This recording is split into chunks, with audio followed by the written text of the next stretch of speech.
The analog journal versus the digital task manager. Can the two coexist? How are they different? How are they the same? In this video, we'll explore the relationship between your task manager and your journal, in my case, the bullet journal. I'm Ryder, the founder of the bullet journal method, and this is the second in a series where I'll be comparing digital and analog productivity tools. So if you want to see more, be sure to check out the rest in the series and subscribe to the channel. Let's start with what they have in common. They both shape your future by organizing your behavior. The way they do this, however, is different. Task managers are essentially cutting-edge to-do lists, superpowered with unlimited space, features, and connectivity. A good task manager is usually defined by its ability to let you capture important commitments, obligations, and reminders seamlessly. It should also integrate with your other productivity apps like your digital calendar and automatically sync relevant information. Finally, it should allow you to access all of this information wherever you are from whatever device, whenever. All of this functionality can be great, especially when you work with distributed teams like I do, where we work asynchronously. This tech has in many ways allowed us to coordinate and do things that were simply not possible not that long ago. But there's a flip side to all this limitless, seamless, always-on potential.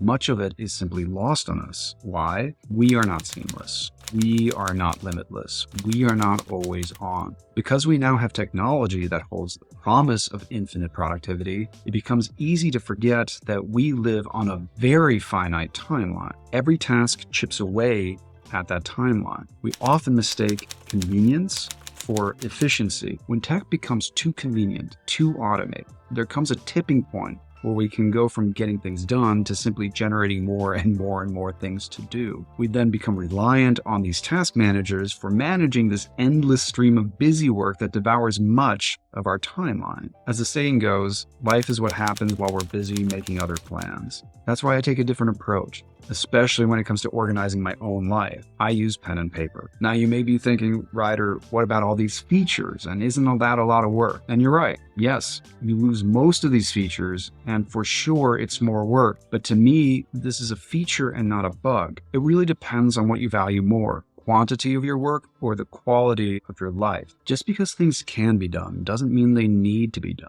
Real productivity is about focusing the most amount of time on the few things that actually matter. So do I think we shouldn't use task managers? No, I use them all the time. I think we just use them too early in the process. I write things down first by hand because it adds the necessary friction to help me filter out what doesn't matter. This is a core technique we use in the bullet journal method to help us curate our responsibilities. We do this through rituals. Allow me to demonstrate one of our rituals called the daily ritual. In the morning, I scan the pages of my notebook and I write down the actions that matter for that day. Once I've decided what to do, then I'll pick a block of time on my digital calendar for when to actually do it, not the other way around. During the day, I continue to rapid log any new actions, thoughts, feelings, or events in my notebook. Simply put, it creates a record of my lived experience which contextualizes my work, which is critical for staying meaningfully productive. In the rush of our busy lives, we can easily lose context, often mindlessly accepting obligations. Even if small, those tasks take away time from our own plans, often leaving us wondering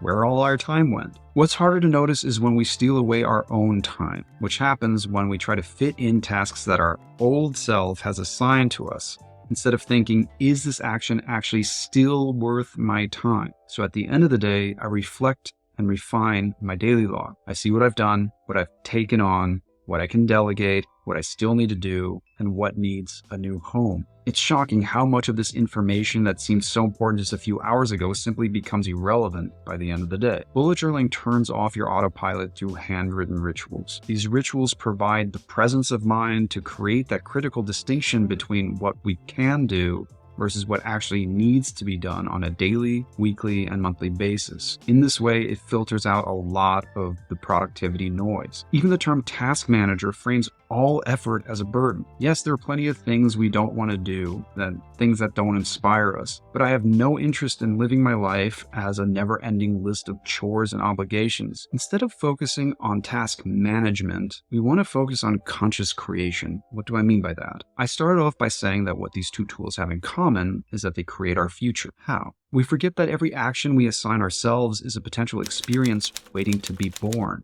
Everything we do, shapes our lives. That means that our to-do lists are often an outline of our potential future. That future will unfold in one of two ways, consciously or unconsciously. The faster we move, the more we rely on autopilot, the more unconscious we become about where we're going and what we're doing. By having systems in place, like the bullet journal method, that help us slow down and switch off our autopilot, at least for a little while, we have an opportunity to simply think about why we're doing what we're doing. Often this pause is all we need to simply make sure that we're headed toward the future we want to create, one intentional action at a time. If you enjoyed this video, watch the next video in my series on digital versus analog tools here. Otherwise, thank you for your time. See you in the next one, and happy bullet journaling.